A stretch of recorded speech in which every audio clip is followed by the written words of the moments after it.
Life can change fast, very fast. The trajectory, for me, I thought it was going pretty good. Went to three different high schools, made a lot of friends. I was, somewhat popular, I guess.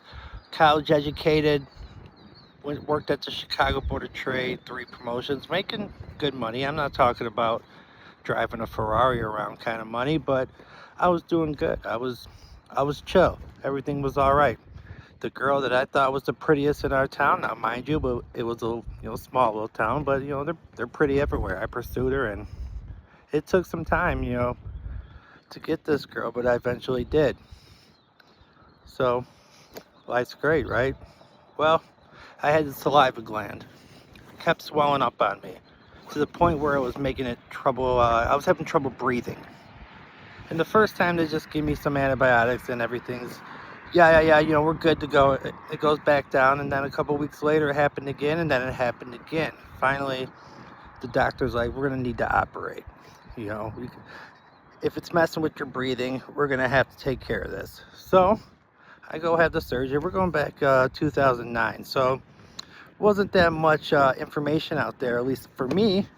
The epidemic wasn't a full-blown epidemic when it came to opiates, but they prescribed me all these pills, and we're talking the yellow Norcos, and a lot of them, refill after refill. And I'm taking these things, and I'm like feeling this euphoric feeling, like something that I've never felt in my life before.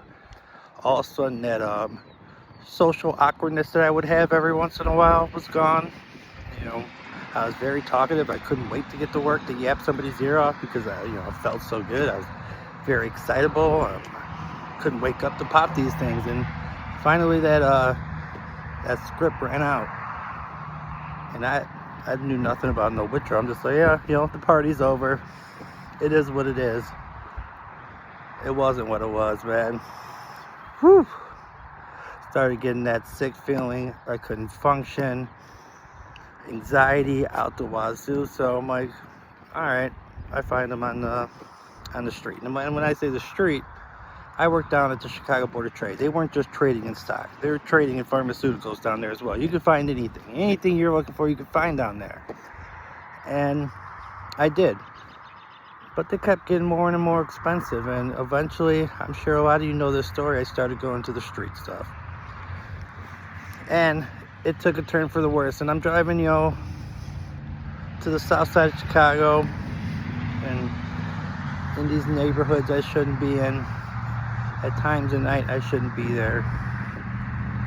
And things just go downhill. I'm 80 pounds heavier than I was back at that time. I just did a video talking about a fitness journey because, we're trying to dig ourselves out of that hole at this point. But I lost it all. I lost the girl, the job, the car, everything. Had to get a favor from Ma, Pa, brothers, homies, anybody and everybody. Lost so many relationships.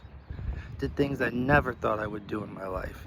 The lying, the stealing, the scamming, just ignorant behavior. I remember when I would watch movies back in the day as a kid, and people were doing dope, and just it just seemed so stupid. It just didn't even make sense to me. I'm like, why would somebody do that? It didn't make sense. It just didn't align with my thinking in any kind of way. But I found myself deep in this hole, and rehab after rehab, incident after incident. I just kept, doing the full downward spiral. And every bottom seemed to have a basement. It seemed to be able to go even deeper and deeper, and I'd get clean for some time, and idle time is the devil's playground. I would find my way back, and we'd be on another rung and off to the races, and just sickening. It's demonic when you really think about it. It's horrible. And finally, your boy's clean. He's got a lot of clean time these days. I don't get into the numbers these days because I used to count all the time, and I'd be so upset when I would break that number. But I told myself I wasn't going to even start this channel until I had enough clean time. And then if I did go back at any time, that I just would stop, because I didn't want to be that hypocrite on here preaching, sobriety and all that, and I'm out there, doing it my darn self. Now, this channel isn't a recovery channel. It's an everything channel. I show off my animals. I tell stories about my life, fun things that I've done. I'm very nostalgic. I really like to talk about the past, the golden days. I'm at that age where, we talk about the golden days. You younger guys, you'll be there too at some point. It happens to all of us. Time comes for everybody. But I just want to say that, I appreciate the people that have been a part of my community. It took me a while to make this video because, it's not something that you just want to throw out there right out the gate. I wanted people to get to know me first and see that, hey, I'm not this really bad person.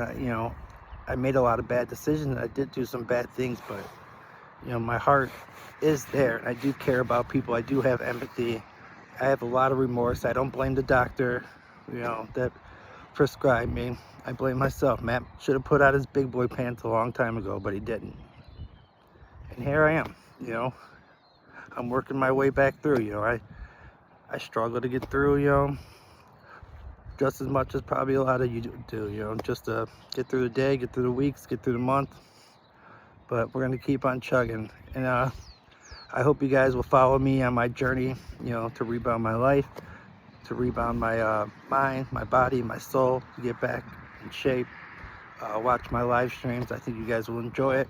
We have a pretty chill time, and that's all I got. I hope everyone has a great day. This was a tough one for me to do. Thank you. Bye.